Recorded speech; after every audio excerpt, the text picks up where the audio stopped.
برای آخرین بار تمام متریال بافت مو رو یاد بگیریم. متریال همون ابزار بافت مو هستش. ما دو نوع شونه دنباریک داریم، یکی شونه دنباریک ساده است، یکی روسیه.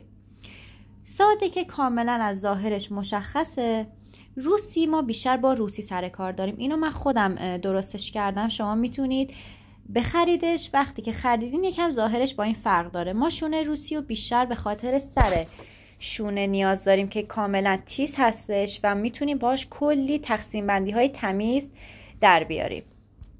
نوع بعدی شونه های جیبی هستن که ما باهاش میتونیم برای رشته های کف سری ازش استفاده کنیم و رشته های کف سری منظم تری داشته باشیم. دو نوع کلیپس داره. این کلیپسی که دست منه اسمش کلیپس کله سوسماری هست و اینم کلیپس فلزی هستش که ما برای بافت بیشتر از کلیپس های فلزی استفاده میکنیم. اینم قلاب 3 سر هستش. برای ساخت دردلاک هامون ما از این ابزار استفاده میکنیم. اینم پونیتیل هستش که برای مخفی کردن کش ها با موی خود شخص ازش استفاده میکنیم. اینم شونه شینیون هست در اصل، ولی بعضی از بافتکارا از انتهای شونه استفاده میکنن برای تقسیم بندی تمیزتر بافت هاشون. و اسم این ابزارم قلاب سیمی هستش. برای نصب مروارید روی رشته مو ما از این ابزار استفاده میکنیم.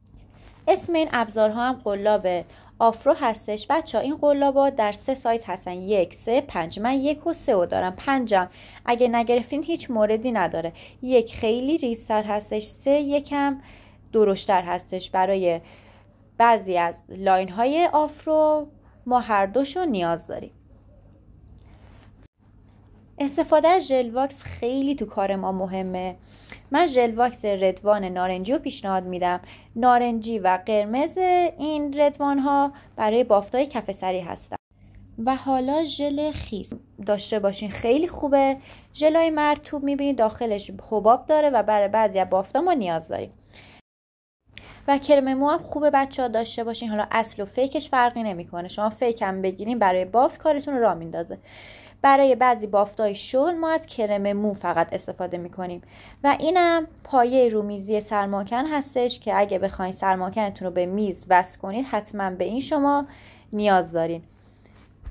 میرسیم به قسمت مرواریدا. بچه ما برای مروارید دوزی یا نصب مروارید، این مرواریدی که الان دست من سبکتر، ببین بچه دایرش بزرگتره. اینا برای مروارید رشته‌ای که ما نصب میکنیم روی مو خیلی بهتر هستن، سنگینی نمیکنن روی مو. و این مرواریدها دایره ریزتری دارن، یعنی سنگین ترن و برای کف سری ما از اینا استفاده میکنیم. ما به نخ سوزن هم نیاز داریم برای مروارید دوزی کف سر، یعنی مروارید دوزی بین بافت ها یا روی بافت ما حتما از نخ و سوزن استفاده میکنیم.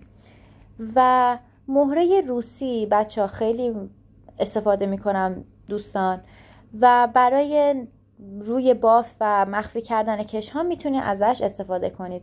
و اینم نخ دیزاین هستش که اگه دیده باشین به صورت ضرب دری روی بافت اجرا میشه.